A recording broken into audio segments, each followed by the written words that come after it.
You've probably heard of the Inflation Reduction Act or IRA, that recently was made into law, and may be asking yourself, what does this have to do with me?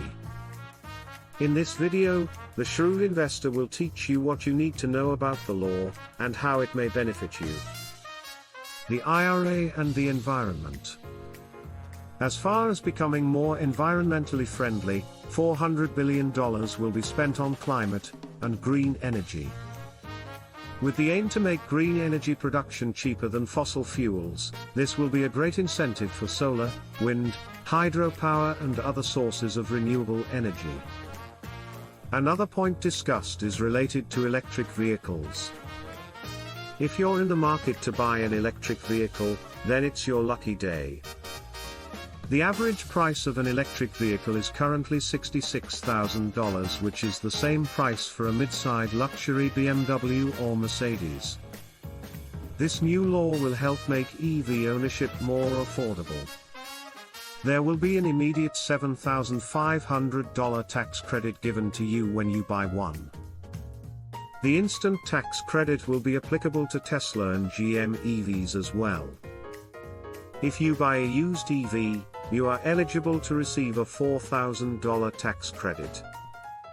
There are some income restrictions. If you're married, filing jointly and your income is $300,000 or less, or single people earning $150,000 or less, then you will be able to take advantage of this. The IRA and Medicare. Medicare will now be able to negotiate the price of prescription drugs. This provision will make certain everyday medications more affordable for millions of Americans. Brand name and biologic drugs without generic or similar equivalents covered under Medicare Part D, retail prescription drugs, or Part B, administered by physicians, and are 9 or more years from FDA approval are eligible for negotiation. As you can see from the chart, negotiations will start 4 years from now in 2026 and 10 drugs will be negotiated. It will place a cap on out-of-pocket spending under the Medicare Part D benefit, first by eliminating co-insurance above the catastrophic threshold in 2024 and then by adding a $2,000 cap on spending in 2025. What is the catastrophic threshold? In 2020 this equaled roughly $2,700 in out-of-pocket costs, which is pretty high especially if you're on a fixed income. The plan will also eliminate cost sharing for adult vaccines covered under Medicare Part D, as of 2023. Thus all vaccines will be free for Medicare beneficiaries. Beginning in 2023, for those people with diabetes, it will also limit the cost sharing for insulin to $35 per month for people with Medicare. Also along the lines of insurance, the current enhanced tax credits for the Affordable Care Act recipients will be expanded for 3 more years, through 2025. This is going to be a relief for some 13 million Americans. The IRA and the IRS.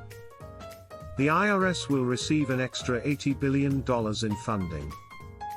To put that into perspective, the IRS annual budget is $12.6 billion a year. The funding comes with some stipulations though. They will be required to spend $45 billion on auditing more Americans. The tax bracket they will target are those Americans with incomes of under $200,000 per year. This information came directly from the government, however, it remains to be seen if they will follow through with this intended goal. The IRA and corporations. This law will have an impact on corporations and the stock market. Companies that buy back their own stock will face a new tax. The tax imposed will be 1% of a corporation's net repurchase of stock. The thought behind this is that instead of spending any extra cash on stock buybacks, corporations will be encouraged to spend money on research, development and hiring. There will also be a 15% minimum tax on corporations with at least $1 billion in income. There are, however, some corporations exempted from this minimum tax. These include private equity firms. The total cost of the IRA is estimated to be around $500 billion. So, will this law live up to its name? The following is an analysis performed by the University of Pennsylvania budget model on the effect the IRA would have overall. 1. The Act would decrease the deficit by $264 billion over a 10-year window. 2. The IRA would have no meaningful effect on inflation in the near term, but would reduce inflation by around 0.1 percentage points by the middle of the first decade. These point estimates, however, are no different from zero. This indicates a low level of confidence that the legislation would have any measurable impact on inflation. 3. The Act would slightly reduce GDP in the first decade while slightly increasing GDP by 2050. 4. Most, but not all, of the tax increases fall on higher income households. However, future generations, including higher income households, gain from the improved economy, including a reduction in carbon emissions. These are the overall major points of the new law. It still remains to be seen how much of an impact the law will have on inflation. It does appear to have some benefits for becoming more independent from fossil fuels and the changes for Medicare beneficiaries. If you enjoyed this video, don't forget to hit like and subscribe, and be sure to turn on bell notifications, so you don't miss any videos just like this one. Until next time, this has been The Shrewd Investor. Thanks for watching.